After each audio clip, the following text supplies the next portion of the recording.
வானத்தை போல மனம் படைச்ச மன்னவனே, பனி துளிய போல குணம் படைச்ச தென்னவனே,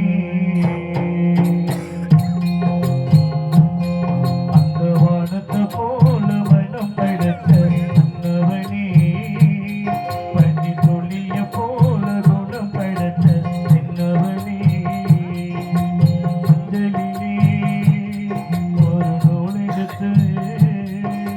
விண்ணுக்கும் மண்ணுக்கும் சம்பந்தம் உண்டு சொன்னது யாரு? அது மன்னவன் பேரு. வானத்தை போல மனம் படைத்த மன்னவனே.